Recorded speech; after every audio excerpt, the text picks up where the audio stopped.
Hi everyone, my name's Darcie, and today I'm going to read the book I Miss You by Pat Thomas, and it's illustrated by Leslie Harker, and it's one of my very favorite books. It's a first look at death when talking to children. So join me. Every day someone is born, and every day someone dies.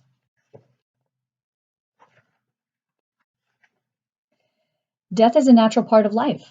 All living things grow, change, and eventually die. When someone dies, their body stops working, they stop breathing, and their heart stops beating. They can't think or feel anymore, and they don't eat or sleep. Can you see that?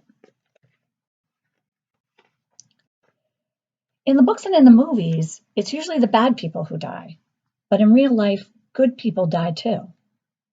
People die for different reasons. Some people die because they're old.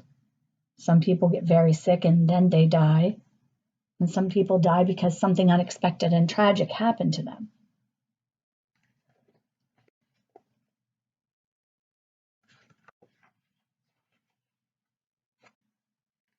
After a person dies, there is usually a ceremony called a funeral. And at the funeral, people who knew that person can gather to say goodbye. They bring flowers, tell stories, sing songs, or recite poems. It's kind of a chance to just gather and remember their person.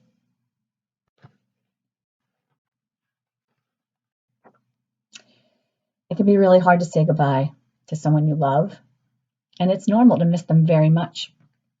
Here's a picture of someone really missing their person.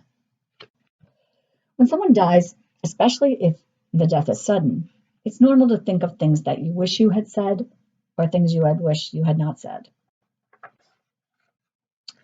You may wish you had been nicer or more helpful, but the important thing to remember is the way you behaved did not make that person die. Try to remind yourself that he or she died loving you for who you were, not for the things that you did or said. Here's another picture. When someone you love dies, it can feel as if your heart has been torn in two. It can feel as if a whole part of you is missing. Here's a picture of a person really missing their person. I can remember feeling that way when my dad died.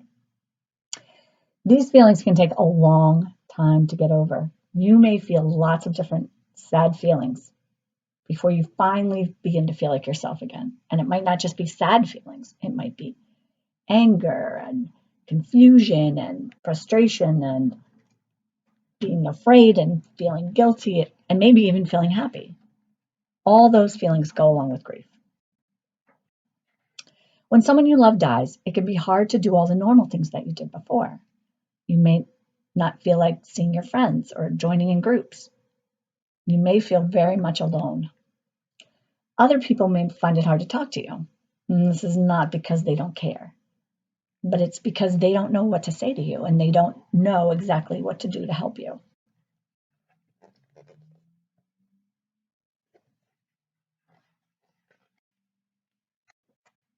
There is a lot we don't know about death.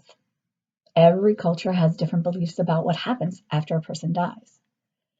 But most cultures also share some beliefs, like the idea that when a person dies, their soul, the part of them that made them so uniquely special, takes a journey to join the souls of all the other people who have passed away. I especially like this picture because it looks like they're all going off to meet the others. It's not an easy idea to understand. Sometimes it helps if you can think of a soul as a single raindrop joining a great big ocean. Here's a picture of raindrops and the vast ocean. I like the idea of them being all together.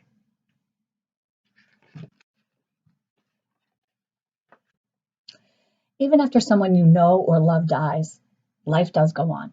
The things you learned from that person stay inside of you and become a part of you. And as time goes on, you may realize that no one is completely gone as long as you can remember things about them and who they were to you. We like to keep those memories alive. This is the way they're remembering. So that's the end of our story. Did you like it? I wanted to give you some tips from the author of the book, as well as from those of us at Uplift. The important thing to remember is children need to feel like they participated in the grieving process that goes on after the death of someone close. And the thing is, they might not show it, but try to give them the opportunity to participate. It's really important not to exclude them, thinking that this might somehow protect them from some pain that they might have. When a family member dies, it's especially difficult because it affects everyone in the family. The entire family is going to have difficulty expressing their grief. And remember, life will never be the same.